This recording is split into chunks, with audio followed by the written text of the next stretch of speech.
Hi, I'm Kelly Holmes and I'm campaigning to get school children more active in my role as National School Sports Champion.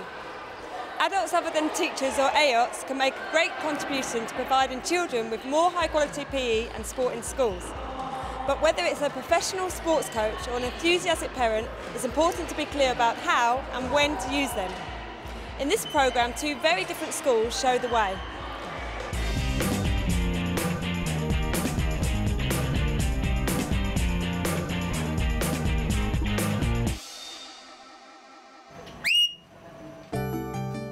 "18 months ago, Jolie became concerned that her daughter wasn't getting enough high-quality physical education in her Year 3 class of 37 children. Her daughter is a pupil at Denton Primary School in Northamptonshire. For the first time ever, I sort of raised, in my view, a negative point at a parents' evening, which I'd never had to do before. And the teacher then basically explained that what the school were trying to do was to get more adults and parents to become more involved with the school and particularly with PE. So I basically put my money where my mouth was and I gave up half a day of my job and started helping out.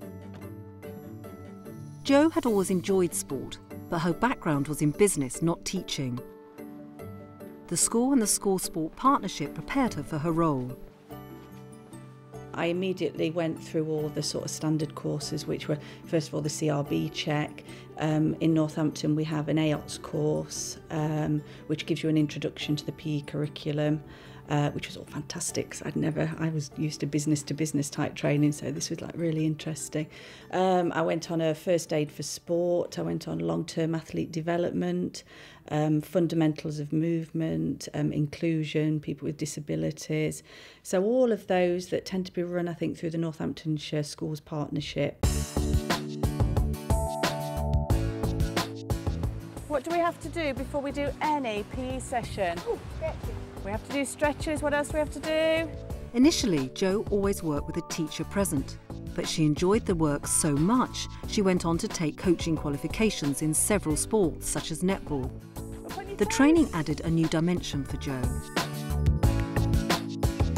It was just fantastic to learn so much about sport, about an area that I've loved all my life but never actually studied. So it was fantastic to get those elements, but really it was this how to position it for the children, for the sort of 5 to 12-year-olds, which is the key groups that I tend to work with.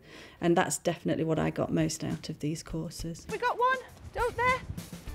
With increasing experience and her Level 2 coaching awards, Jo started enhancing provision by using her specialist skills in 3 more partnership schools. Red 4. She was also able to work without direct supervision. However, a designated teacher is always nearby and retains responsibility for health and safety and ensuring the 4 strands of national curriculum PE are taught. It's very important there's a constant dialogue between the teacher and the AOT, because obviously from my point of view, I need to make sure I know exactly what Jo is doing, and I need to check that Jo is delivering what I would like her to deliver, that obviously being the skills which are written down within the national curriculum. And also as well from Jo's point of view, she needs to come to me and say if there has been any problems within her lesson, or indeed she might come to me and she might say, well, you know, I feel that this child's got a particular skill within this area, and how can we develop this particular child? Can we put this child in touch with another coach? For rural schools like Denton, getting access to a range of AOTs or coaches can be tricky, so developing local people to enrich the curriculum is very worthwhile. But it's important that the role of an AOT is clearly defined. My feeling is that it's not actually their role to assess individual children in a way that we would use for reporting to parents. I actually think that that is the teacher's responsibility. And I think if you're an AOT who's working with 250 children during the course of the week, there can't be an expectation that you're going to assess individuals. 1, 2. 1, 2. So okay, number 1's here. While it's not appropriate for the AOT to make summative assessments, they can and should make formative assessments. This is just one of the ways in which they can be very helpful to teachers. 2, 4, after 3, Amy. 1, 2, 3.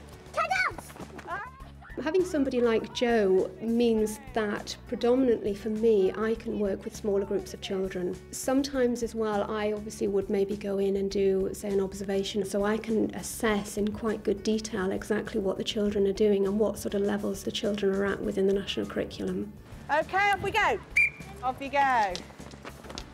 Oh, good technique, Lewis. Head teachers are responsible for ensuring the competence of AOTs in their schools. Rather you went slow and did it right and not hurt yourself. Good, Lottie. Super skipping. Well done, Ellie. Competence is analysed in relation to their expertise and the given activity, but also takes into account a number of other factors. Firstly, it's crucial that they know the pupils and their needs. You can do it. Let's all give Cameron some cheering. Come on, Cameron. Well done. Part of my role is obviously to communicate with Jo or an AOT any specific needs that the children have within the class.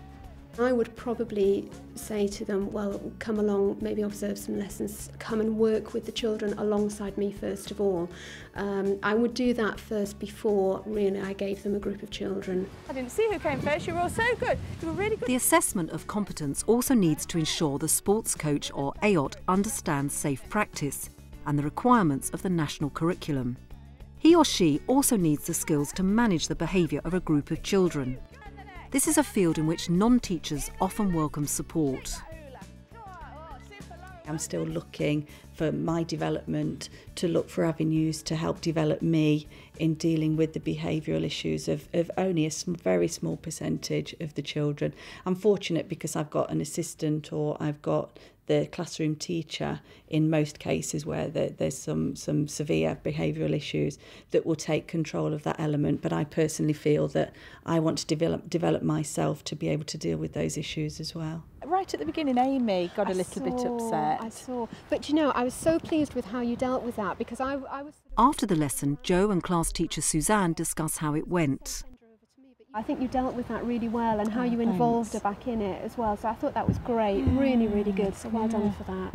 The relationship between the AOT and the teacher works incredibly well when there is joint planning, regular communication, precise feedback after lessons, and it works two ways really. The teacher gains new ideas for practices and for lessons.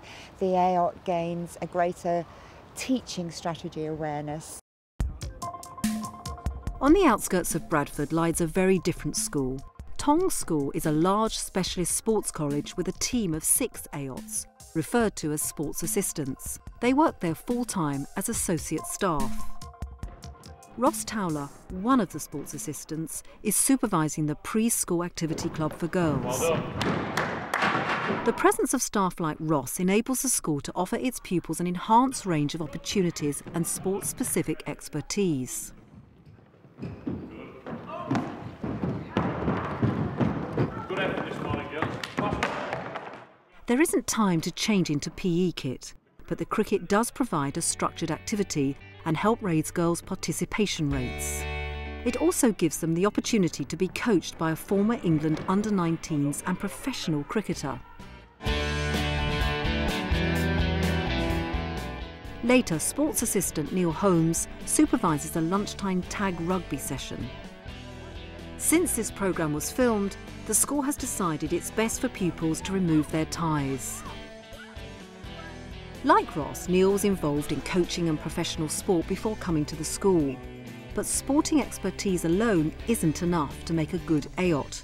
And Tong ensures rigorous training so its assistants develop skills appropriate to working with school pupils. Specific personal qualities are also considered vital. Any adult we think who comes into a specialist school has to be able to engage with young people, has to be able to empathise with young people, has to be able to relate to young people. If they can't, please don't come. Good girl, well done. Well done. Excellent effort, good girl. Next, Neil and his colleagues supervise a scheme called Pupils Mad About Sport, or PUMAS. The aim is to re-engage disaffected Year 8, 9 and 10 boys by giving them responsible roles in running an activity challenge for primary children. I didn't even get that. 65. In a secondary school like Tong, where a number of pupils display challenging behaviour, disciplinary issues can arise. Sports assistants are equipped to deal with them, but also know that teachers are on hand to handle more serious matters. For Steve Gates, it's about achieving the right balance. In terms of discipline, and especially when it may come to home and school contact, I think really that's when we kind of draw the line between associate staff and our PE teachers, for example. You got any more questions for me, Jack? Yeah. Keep firing them at me. Associate staff have a different relationship with young people. It's far less formal, it's much more informal, it's much more one of trust and confidence in them, and they therefore perhaps need to be pulled out of the loop when it comes to disciplining them in order not to harm that relationship and break that trust. The sports assistants work with the gifted and talented as well as the disaffected. Twins Emma and Lorraine are on the judo training squad for Great Britain in the Olympics. Lead sports assistant Jane Barber counts mentoring them among her many roles. They'll have many conflicts. They'll have extra camps and training to attend. They'll also have their clubs that they need to train with. They'll have to do extra physical activities, eat properly, but they're also in Year 9, which means they have to do the SATs. And these girls also need a social life as well. And so therefore, there's lots of many different conflicts that may arise. And so we're just there to help and support. And if they need some time out, just to sit down with them, have 5, and if they've got any problems, see if we can solve them problems. The Pumas and mentoring roles are just some of the ways that sports assistants work independently outside curriculum time, and they're invaluable. Within curriculum time, Tong is in a position to follow best practice. Although it's not a legal requirement, the sports assistants always work with a teacher present. In this class, PE teacher Lynn Smith has pupils of widely differing ability. Thanks to the presence of a sports assistant and a trainee teacher, it's possible to enhance learning and safety by splitting the class into 3 ability groups. Well, from my point of view, it makes a big difference. They're really helpful. I actually have 3 groups in the swimming pool. Every single year group that I have is split into 3 ability groups. Consequently, if the sports assistants are not with me, then I'm actually dealing with all 3 groups at the same time. So asking them to lead the groups is really advantageous. Whether they are sports assistants, coaches, AOTs, or in the new terminology, adults supporting learning, adults other than teachers have a great deal to offer. The key to their successful use lies in pre-employment checks, appropriate training and assessment of competence. Having a designated teacher responsible for AOT support and development and clearly defined roles and responsibilities. And ensuring that sporting expertise is matched by enjoyment of working with children. As schools strive to offer more high-quality physical education and sport, there is much to be gained from the appropriate use of adults other than teachers. This school would not be successful without associate staff.